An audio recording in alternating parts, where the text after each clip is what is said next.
Hello and welcome to our episode with Cynthia, the Psychic Mermaid of Galveston. Hi. We are here in Galveston in a beautiful, gorgeous day, having an interview on PIP, the Positive Impact Project, which is focusing on those who really are making a difference and working toward the better good of humanity. And so we are going to talk to Cynthia today a little bit about her work and her background and as much as we can get out of her today. So welcome. Thank you. Thank you for having me, Ingrid. All right. So tell us, first of all, tell us about what it is that you do right now in your life currently. Right now, what I'm doing, believe it or not, is working as a mermaid, a psychic mermaid here in Galveston. I've always felt that I was a mermaid somehow or another. And my little fetish hobby or whatever, I got my little tail and my walking dress tail and just did all this on my own. And then did my psychic business on the side, but somehow it's merging together and people want the mermaid psychic. And so, hence the blue hair.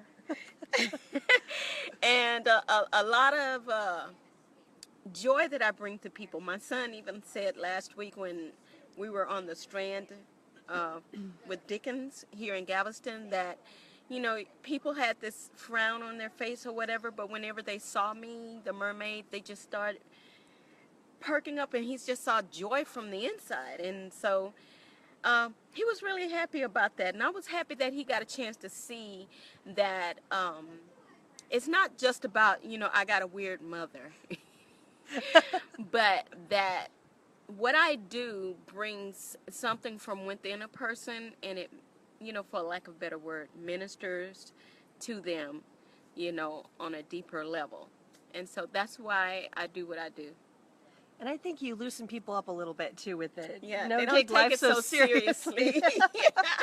Because we're supposed to have a little fun with our lives, I think it's wonderful. I hope we do, So, tell me about your childhood, your background as far as, the psychic gift and where you think this all came from. One thing I think it came from is that I think it's a lineage in the female side of my family. I think they are very intuitive, and it's come out in several readings. So by the time I came into the world, I came here deaf. I couldn't hear at all, and I went almost like 15 months undetected by my family that I was deaf. And I think I must have been very intuitive and empathic, where I picked up everybody's energy because I responded to everything, but I never heard anything. And so my dad one day figured out that I couldn't hear because he'd done something behind me and I didn't react to it. And so took me to the doctor, and they said, "Oh yeah, she's deaf. You didn't know?" And it's like, what? So while they were preparing to get me into deaf school or something like that, somehow miraculously, some major thing happened. My dad said a thunderstorm. My mom says a screen slammed, and I started crying. And my mom said I've been crying ever since. Wow. Yeah. So, but because of that, I didn't fully regain my hearing. I basically was hard of hearing. So I had to go get these tests every year, every August 8th. I had to get tests. But I still had to depend on people's reactions, on pulling in my intuitive self. And I think it gave me an advantage of being very observant with my environment, and made me look for things that other people wouldn't see. And I think psychics are people who are a little bit more in tune and aware of their surroundings, because another word for the mind is the psyche. And when you use your psyche, then you're expanding, what normal people just go asleep. And I think in the older days, maybe people were using their psyche more because we didn't have so many distractions, electronic distraction. Yeah. And so they could tell you the signs of the times. Now we who are more in tune with certain things, you know, and not all of it's just outside. It's inward too. But when you start looking at outside, um, you know, uh, gestures and things like that, it makes you go inside and start noticing patterns, and then you start predicting the next thing that's going to happen because of the psychic changes and things that you've, you know, acquired over the years. So I think that kind of helped me with psychic stuff. It sounds like it. I mean, that's pretty miraculous just to regain your hearing. I mean, Yeah. come on, that's Where did pretty that come from? amazing. It was kind of like you were being trained, you know, by the divine Yeah. to become psychic from a Yeah. very early age. Yeah, and I think, you know, that's another thing it did. It made me very introverted because, you know, you don't want your friends in school. Kids can be very, very cruel. And they were kind of bullying me a lot, you know, so I stayed inward. I did a lot of reading, you know, encyclopedias and those other things. Anything that I could read, atlases, I don't care. I just read it. And so it formed another foundation of knowledge for me. So I can always pull on things, and people are like, how do you know all that? I don't even remember half the stuff, but Spirit will pull it out because I kind of digested all that information. So it really helps in the psychic part. Wonderful. So, as an adult, what would you say? Where did you start on your work for being a psychic? I think, believe it or not, from church.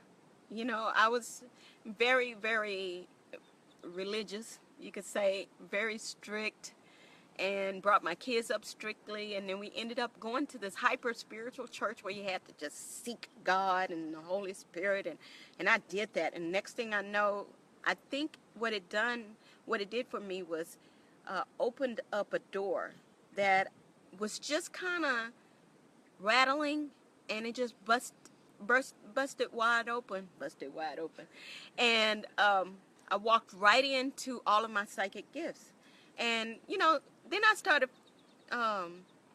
getting prophetic words and things that God wanted me to tell the people and stuff like that. And that went on for years. And then later on, you know, the church that I was in started changing. I left that one, went to another, and that was a prophetic church, and I was flowing. And then that one started changing. And then I just felt like I was in a box. I couldn't get out everything that I needed to get out as far as being a prophetess. And one day there was this particular group that was opening up by this lady named Ingrid. What was that group? And it was kind of scary for me because it was a psychic group, but I felt like I wanted to figure out, what are these evil psychics about? You know, I need to, you know, find out what I can get out of them or they can get out of me. I don't know. Maybe I even thought I could save the whole bunch. Give them Jesus or something. I have no idea. I thought I could bring my light.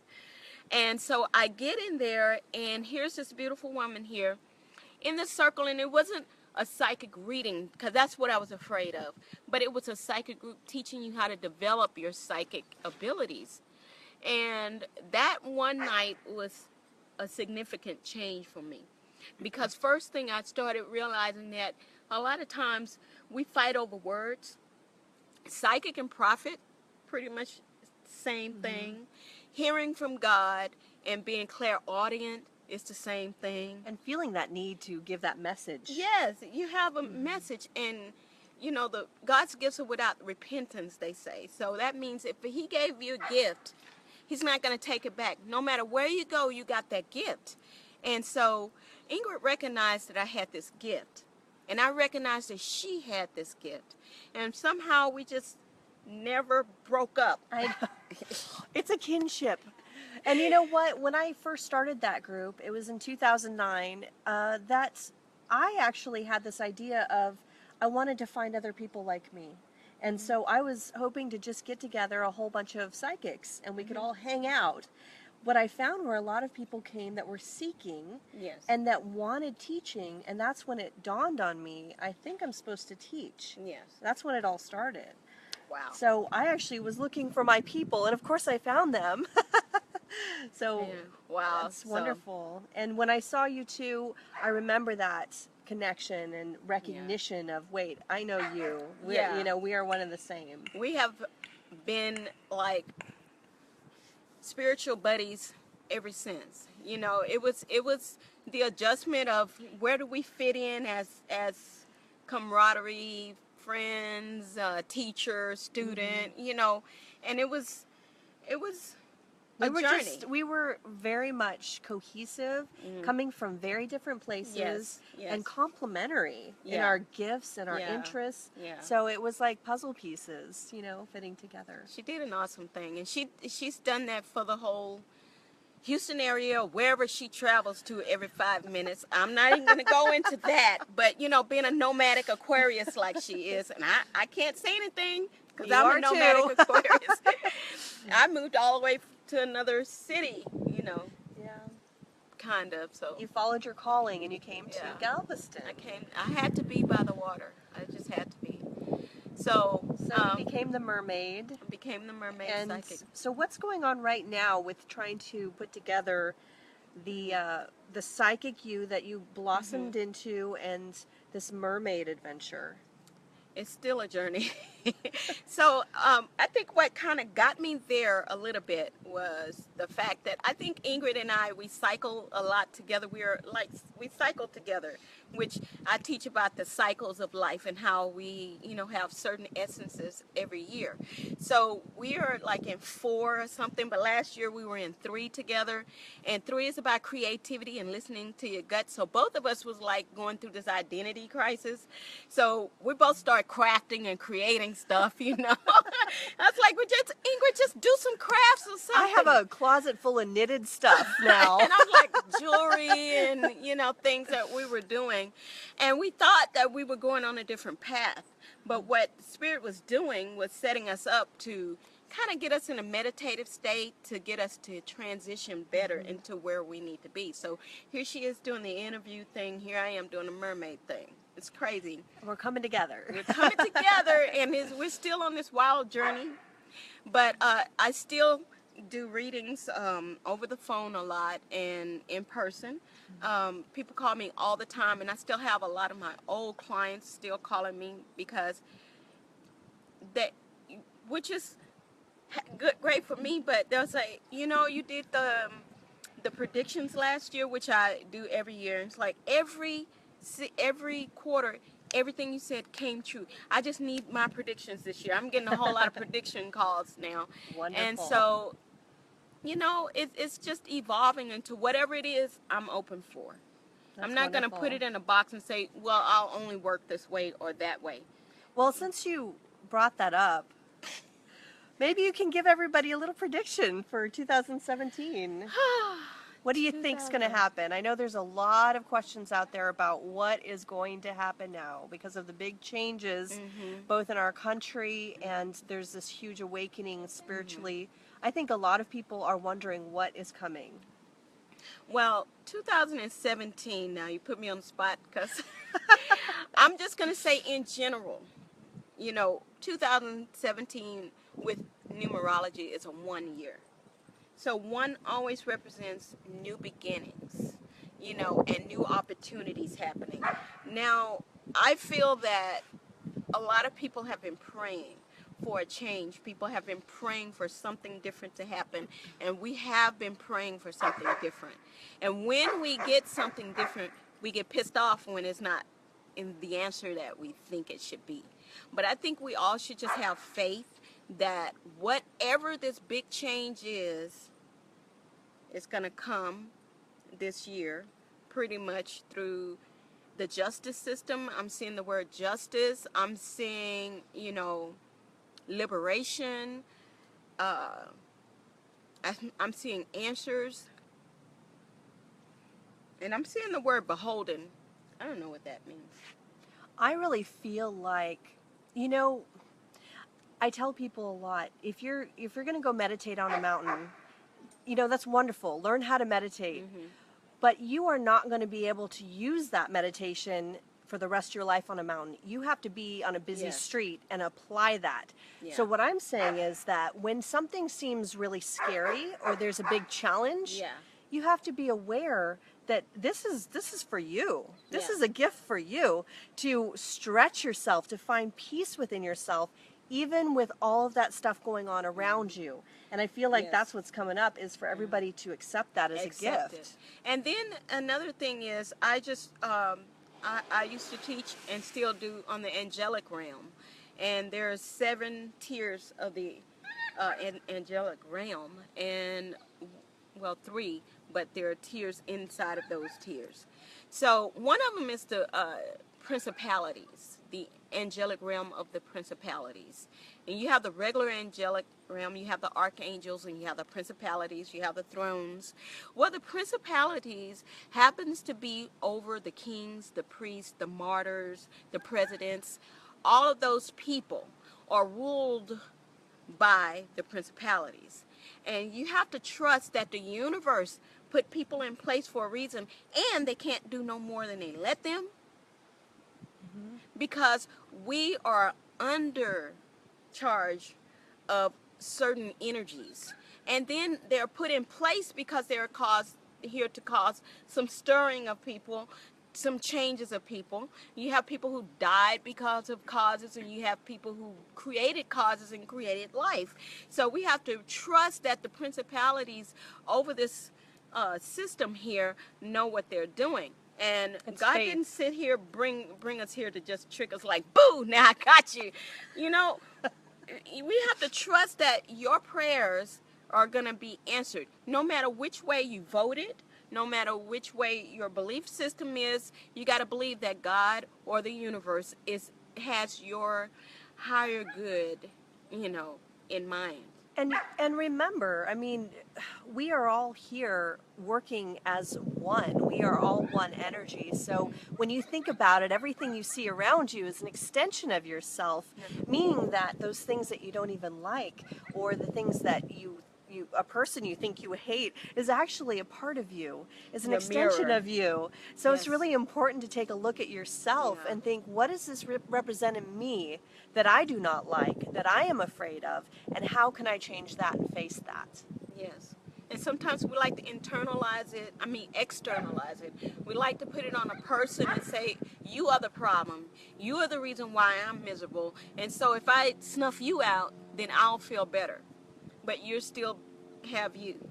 You're So still no there, matter- and something yeah. else will pop up to take Yeah. that place. So it's like when you find the perfect place, it's no longer perfect because you're there. You have to remember, it's still you wherever you go. Yeah. You have to work on peace here no matter what's going on around you. So thank you. Yeah. And I know that I put you on the spot, but you are really good on the spot. So you always have clarity, and that's what I love about you you. too. Aren't we so perfect? We're going to do a show together from now on. Maybe it's crazy. We are so crazy together. We just will cut out everybody else, and just the two of us will Oh just my talk gosh. all the time. Thumbs up if you agree. Okay, moving forward, what do you see for yourself in the future, like in the next few years? What is your vision for yourself? I don't know, because I'm trying to stay open and not plant myself into a certain category, but one of the things that I know that I'm here to do is to empower women. Another thing is, I would see myself as speaking, from a platform in certain states and cities to women, and also, doing a lot of channeling, actually, just flat out channeling. Now, I used to do that all the time, and then I got dependent on tarot cards, and then she was like, what are you doing? But it was like a springboard. It's a safety net, but yeah, just flat out channeling. Just doing whatever Spirit says and go with the flow. Wonderful. Yeah. I think that's the best place to be anyway, just to be Yeah. open. But Yeah. I mean, sometimes we have this vision for ourselves that it's like, I love doing this, and I want to do more of this. Is there something in this work that you just love, that you're passionate about? I think it's just channeling. I think now it's just flowing and just giving whatever spirit is telling me.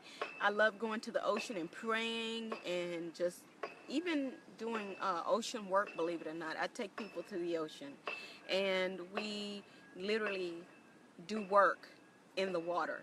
Because I feel that we as human beings are, so connected to water. We're over 70% water. And when we go into a place where there's true movement and vibration, moving of the ocean or any living flow of water, we then connect. When we go in with an intent, we change. We go to play in water or to do work in water, but when we go to pray in water, things happen. And that is what I like. I would like to do just... No, not even baptism. I like the word baptism. I feel like it's refreshing, renewing. It would be good baptism, but that just brings me I back didn't to mean my to dunk religion. people. But I understand what you mean. But I just kind of go up to the navel because that's the second chakra, which is the water chakra.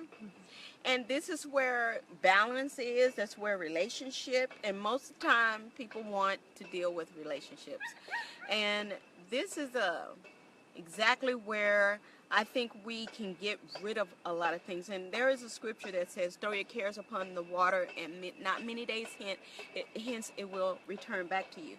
And so that means, to me, it feels like, just tell the universe what you need, and then the negative or the positive goes out, and then when it comes back, it's answered. And there's a flow that we need to, get back to as humans. So if anything, I think those good little rituals by the ocean is kind of one of the things that I would like to do. That would be wonderful. And I don't think there's anything like that out there. Honestly, I think that would be unique and beautiful. And I think a lot of people would be interested. So I hope you do that. I think I'll put together a ritual one night when the be water's great. warm enough for everybody. Yeah, I can't believe how nice it is out right now. So it started out rainy and the sun is out. Galveston It's gorgeous. the ocean just blows out all the clouds, and sometimes Houston is like got a deluge going on, but we're like cool. It's just a beautiful day. The sun is out. Jump into the canal. Go right across the street to the ocean. Well, thank you for having us in your home and coming on the show and sharing your light with us. And I am just so proud of the work that you do, and that you are so willing and bold, especially with the adversity, especially with the fact that this work is very difficult. Even in the South like this, you have a lot of people that are coming from a religious standpoint, and you had to kind of fight through all of that. And that is a lot of strength. I fought through religious stuff because of the fact that, this is supposed to be of the devil. In my last marriage, when all this happened, I had an intervention getting me to Jesus because I was going to hell. Even in the black community, we have been taught that all of this is not of God. Even though the black community has come from a very, very spiritual background in Africa, we have like such a strong spiritual nature, and that whenever we get to delve into what we are, no matter what your religion is, whatever your spirituality is, we have this connection that we should get to, and not, try to tell people how to, work their religion. That's not just to black people. It just happened to be, I'm black and I'm just saying, but it's all good. It's all good. And every religion has this thread of love with it. And so I think that's what we should strive in, is love, And I think that was our commonality here. It didn't matter about our race or our gender. We just loved each other. And so, and we always had a desire, or have a desire, to help mankind one way or another. This is how we connected, because of your gift of humanitarian. Yeah, you got it. You too. We're both humanitarians. Yeah, and so Aquarians. Yeah, Aquarians, humanitarians. We'll fight a cause. Oh my God, we will get on the soapbox in a minute. We will fight a cause, fight for a cause, all the time. So Well, thank you so much for being on today, and thank you everybody for watching. And hopefully we'll come back on with you again and check how you're doing. You know, in next few months, see where you're at and get more beautiful wisdom. Thank Yeah. you. Thank Anything you. else you want to say to anybody out there? No, just give me a call, 281-608-8859. I also work at the Peanut Butter Warehouse, which is the marketplace. Have about 30 shops in it here in Galveston, on 20th and Harborside. So I make jewelry and wind chimes, everything that's ocean inspired. That's what we do. And you get there. mermaid readings, right? I give mermaid readings. That's I pretty dress, cool. literally dress as a mermaid. You can have that. Get a that picture gift taken. Also. Yes, so we do that. And your website is It's Psychic Flow. www.psychicflow.com. You know. Okay. That's it. Thank you, everybody, and I hope you have a wonderful Christmas weekend. Happy holidays, and bye-bye. Bye-bye.